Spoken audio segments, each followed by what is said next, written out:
If you're new here, hit subscribe, because this story will take you inside one of the most heavily guarded prisons in American history, and how three men pulled off the impossible, escaping from a place that was supposed to be unbreakable. It's June 12, 1962. The guards at Alcatraz prison are doing their morning count. The cells are quiet, except for the clanging of keys and the echo of footsteps on concrete. Then, a shout breaks the silence. Number 1476, missing. The guard's flashlight freezes on a head, resting on a pillow, but the head doesn't move. He steps closer. It's not real. It's a fake head, painted skin tone, real hair glued on top, a makeshift mask of soap and toilet paper. The inmate is gone. The alarm screams across the island. Spotlights sweep the black water of San Francisco Bay. Boats scramble. Helicopters rise. Every prisoner is locked down, but it's already too late. Frank Morris and brothers Clarence and John Anglin have vanished into the night. How could they have escaped a fortress surrounded by icy currents, 12-foot walls, and armed guards watching day and night? The FBI, Navy, and Coast Guard swarm the island, searching every inch. All they find are makeshift tools, spoons sharpened into drills, holes hidden behind paper grates, and a raft made from stolen raincoats. Then they find a vent, large enough for a man to squeeze through. The plan had taken months, built piece by piece under the noses of guards who believed escape was suicide. But what the investigators couldn't answer was the question everyone was asking. Did they make it across the bay alive, or drown trying? The newspapers called it the Great Escape of Alcatraz. The FBI said they were dead. But when agents found fresh footprints on Angel Island, just across the water, the story took a dark turn. Because if the footprints were real, it meant at least one of them made it. And decades later, strange postcards began arriving at police stations, signed only with one name: Frank. Before the escape that would shock the world, life inside Alcatraz was a slow death in itself. The island sat cold and isolated, surrounded by treacherous currents and icy fog. They called it the Rock, a place where hope went to die. It was built for men the system couldn't control anywhere else. Frank Morris was one of them. Smart, quiet, and dangerous in his own way. He'd escaped from prisons before: Atlanta, Louisiana, even a federal penitentiary. Every time he got caught, the government sent him somewhere tougher. So when they brought him to Alcatraz, the guards told him, "This is where the road ends." But Frank didn't see walls. He saw possibilities. Then came the Anglin brothers, John and Clarence. They grew up poor in Georgia, working on farms, swimming in rivers. They were strong, close, and fearless. They'd rob a few banks with toy guns, never hurt anyone, but they kept getting caught. Just like Frank, their crimes were small compared to the punishment. Inside Alcatraz, the brothers kept to themselves, obeyed the rules, and earned jobs in the prison's workshop. That's where fate put them together. Three men, locked in neighboring cells, with nothing but time and the sound of the bay crashing against the island. At first, the talk was harmless, stories about freedom, about how no one had ever escaped alive. But one night after lights out, Frank whispered something that changed everything. No one's done it yet. From that night forward, they began watching everything. Guard routines, the timing of head counts, the sound of footsteps between shifts. Frank, with a sharp mind, figured out the weak spots, the ventilation shafts, the rusting pipes, the music hour in the evenings that could mask their noise. They weren't the only ones who dreamed of escape, but they were the only ones who believed it could be done. Using stolen saw blades, old spoons, and a homemade drill bill from a vacuum cleaner motor, they began chipping away at the wall behind their cells. Every night, they worked for hours, scraping through concrete dust and steel bars, hiding the noise with music from the prison band. By day, they sealed the holes with cardboard, soap, and paint to match the walls. The guards never noticed. As weeks turned into months, they created a hidden workshop in the ceiling above their block. There, they stitched together a raft from 50 stolen raincoats, sealing them with glue, soap, and heat from the light bulbs. It was an insane plan. One mistake, and they'd be shot or dragged to solitary. But every time the sea wind howled through the bars, the idea of freedom grew stronger. They knew the guards would never suspect a thing, not until it was too late. And they were right, because on June 11th, 1962, the Rock was quiet. The guards walked their usual rounds. The prisoners lay still, and somewhere behind the concrete, Frank Morris was loosening the last bolt on the vent cover. The escape was about to begin. The wind that night was brutal, cold, sharp, and howling across the bay like a warning. Inside Alcatraz, everything was silent except for the hum of the lights and the faint drip of water echoing down the cell block. It was June 11th, 1962, the night they would risk everything. Frank Morris moved first. For months, he had timed the guards' rounds perfectly. At exactly 9:30 p.m., footsteps faded down the tier, keys jingled in the distance. And for the next 30 minutes, the guards were out of sight. That was their window. Frank lifted the fake head from his pillow, a masterpiece made from soap, toilet paper, and real hair taken from the barbershop. He placed it carefully on his bed, positioning it just right under the blanket. In the dim light, it looked alive. Then, he reached behind the vent he'd carved out of the wall, squeezed through the narrow hole, and crawled into darkness. The cement scraped his back as he pushed forward, pulling a small duffel of stolen tools. One by one, the others followed, John Anglin first, then Clarence. The tunnel smelled like dust and metal. It was barely wide enough to move through, and one wrong sound could bring the guards running. Above them, the pipes vibrated with the roar of the prison's boiler. They climbed, slowly, toward the roof. When they reached the top of the cell block, they entered the hidden workshop they'd built, an area no guard had checked in years. There, in the dim glow of a stolen light bulb, lay their creation, a homemade raft and life vests, stitched from more than 50 stolen raincoats. The brothers worked quickly, inflating the raft using a stolen accordion. They sealed the seams with heat from a stolen hot plate. Every second felt longer than the last. At 10:30, they reached the ventilation shaft. Frank pried it open with a sharpened spoon. A rush of cold air hit their faces. They climbed the metal pipes to the roof, hearts pounding.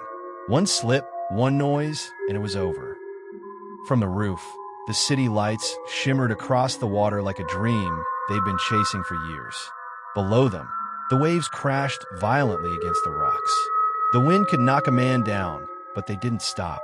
They slid down a drain pipe to the ground, landing silently near the prison's utility corridor. There, they carried the raft to the edge of the water. The tide was low, and the current was merciless. Frank looked back once, at the prison that had caged them, at the floodlights sweeping the sky. Then he whispered, "Now." They pushed the raft into the black water, climbed aboard, and began paddling into the unknown. By morning, Alcatraz would wake up to 3 empty cells, and the greatest mystery in American prison history would begin. The first alarm rang at 5:30 a.m. Guard Bill Long checked the first tier like always, whistling under his breath. But when he reached cell 138, his voice caught in his throat. Frank Morris was still there, or so it seemed. The shape on the bed looked normal under the blanket. He called out, "Morris, up." No answer. He tapped the bars with his baton. The head rolled, slowly, off the pillow and hit the floor with a dull thud. The paint cracked, and clumps of human hair stuck to the concrete. It wasn't Morris. It was a fake. Within minutes, sirens screamed through the prison. Guards swarmed the cell block, shouting orders and slamming metal gates. They found the same setup in 2 other cells, John and Clarence Anglin's. 3 fake heads, 3 empty beds. Warden Olin Blackwell arrived in disbelief. "Check the vents. Every inch of this place," he barked. But when they opened the grates, they saw it. The holes leading into the pipes, the crude tools, the makeshift workshop above the cell block. The impossible had happened. By sunrise, the coast was filled with boats and helicopters. FBI agents arrived from San Francisco, setting up base at the prison. Search teams scoured every inch of Alcatraz Island, from the rocky shorelines to the cold waters below. Then came the first clue, a paddle floating near Angel Island. Hours later, a waterproof packet containing family photos and addresses washed ashore. But no bodies. No duft. The official story spread fast. 3 inmates vanished from Iraq. Newspapers called it the Great Escape. Some said they drowned. Others believed they made it to freedom. For years, the FBI searched rivers, islands, and shorelines. They even drained parts of San Francisco Bay.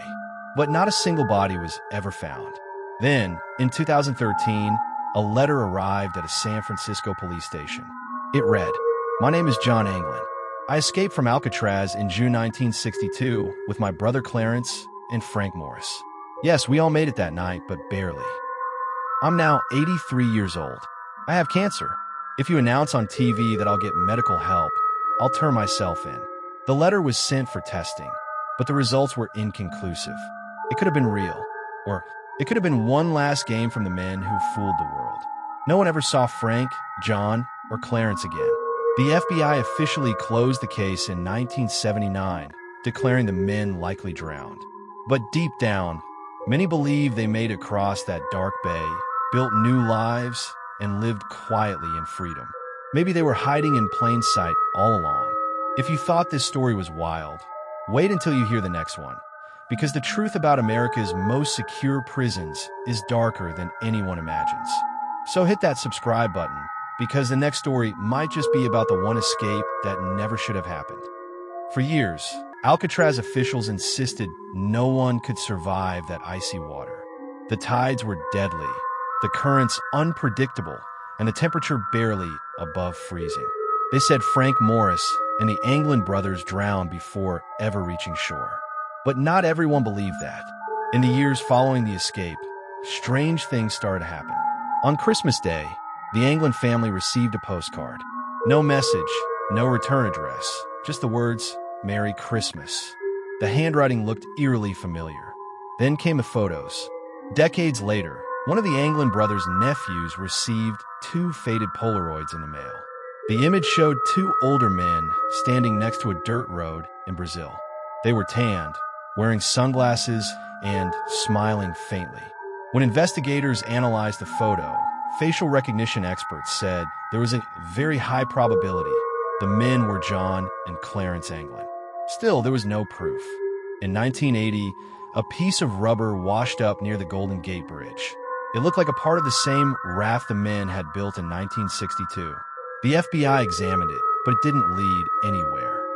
Over the years, everyone from amateur divers to professional treasure hunters searched the bay, hoping to find clues.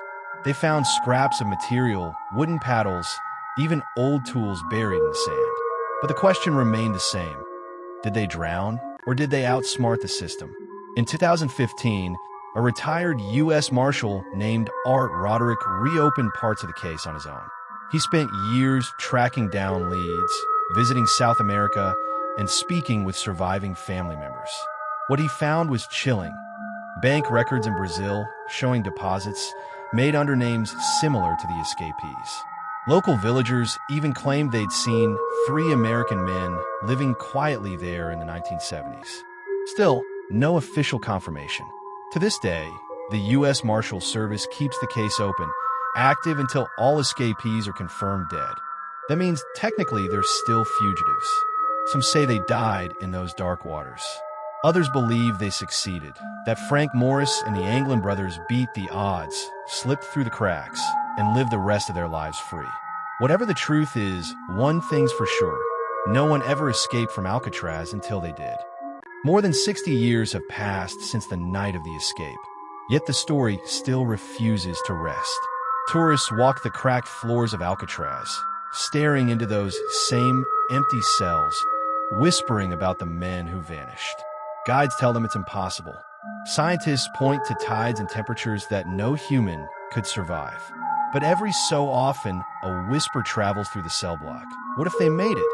The FBI officially closed its investigation in 1979, declaring that all 3 men likely drowned. But the U.S. Marshals never agreed. Their files remain open. Their posters still list 3 names: Frank Morris, John Anglin, and Clarence Anglin. The note at the bottom reads, "Wanted, escapees from Alcatraz, 1962, still at large." Over the decades, rumors kept surfacing.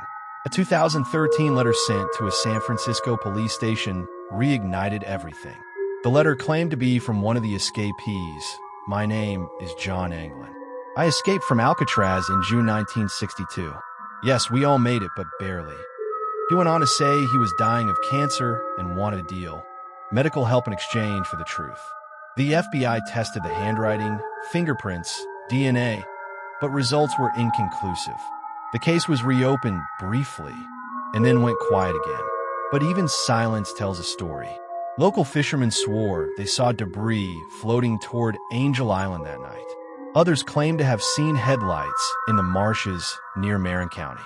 And in South America, small-town police records once mentioned 3 quiet Americans who lived under new names, spending cash no one could trace.